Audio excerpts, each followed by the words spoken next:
What's going on, YouTube family? I like to get the day started really early, 4:30 in the gym. It's probably one of the keys to my consistency. But I had a couple of thoughts that I wanted to get down and use a reaction video to get some of that point across. And it has to do with access. How often you allow people access into your life, into your time, right? Now follow me for a sec, because let's take it back. If you're like me, and I hope so, we probably more similar than dissimilar, there are plenty of times when, say you're driving, you're at a red light, and your hand immediately goes to your phone and whatever your favorite app, it's open. It's Instagram, it's YouTube, TikTok, whatever. It's almost, you tap your message, it's almost instantaneous. Think about when someone sends you a message, whatever. You're so quick and you feel almost this obligatory drive to respond, even when it's really probably not the most convenient time, i.e. you're driving, or you're in the middle of something pressing, or you're working on some goal, something important to you, but you'll immediately break your train of thought, your flow, to go and address something like this. And it becomes normalized, really normalized that this is how it's supposed to happen. To the point, if I know you probably got a spouse, significant other, or you got someone in your life, if you don't respond in a certain amount of time, they think something's wrong. You're upset with them, or you're something wrong. This is out of the norm now. So we've built up this culture of obligatory access.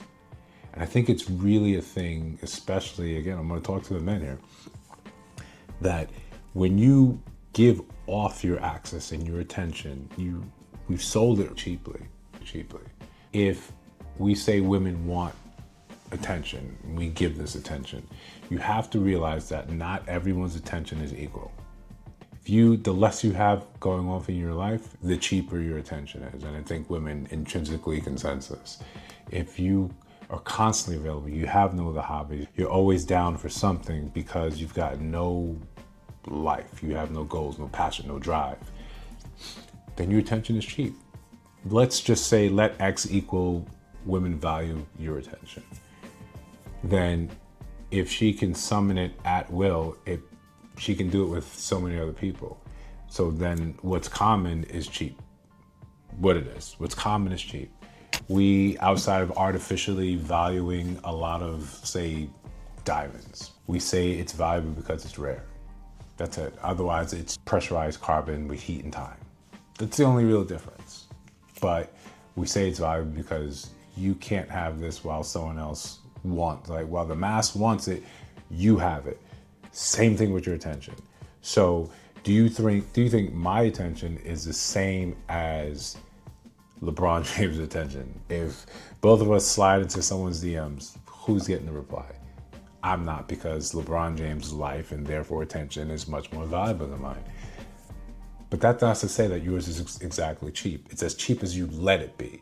The more time you spend inwardly working on your own things, developing different skills, different hobbies, different interests. So when you do meet someone and you do have conversations with them and you do engage with them, they can actually say, I'm happy you set this time aside for me.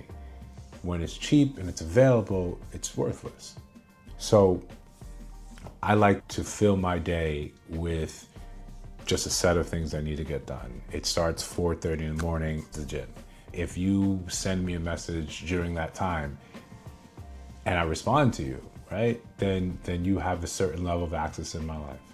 I'm not saying that you do that, new year, new me, I'm cutting off all these bad people. No. You just have to center yourself first. You push people, just like, think of a concentric circle, circle after circle after circle after circle. And you just keep what's core to you closest to you. That's who has the most access to you. If you meet someone that you think is interesting and you want to get to know them, cool. Make time for that. Instead of giving your time away cheaply, make time for things. You want to, and I know I'm super guilty of this, that I need to make more time for self-care outside of the gym, stretching, eating right. I don't actively pursue things that are interested, that I know are good for me. Spa days, massages, things like that, I never set enough time aside to do.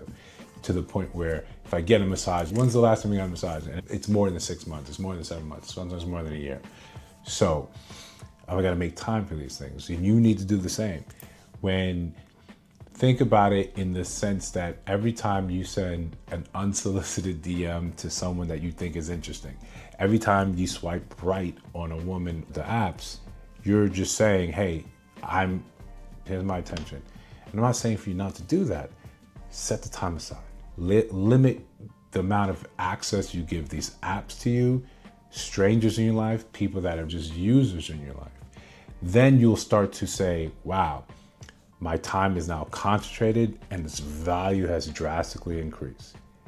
Let me know what you think about this. Like, comment, subscribe. I appreciate any type of attention I can get. Hopefully we can convince the algorithm to start doing a big push. I want to stretch goal to 100 subscribers. Let's see what we can do. I'll talk to you guys later.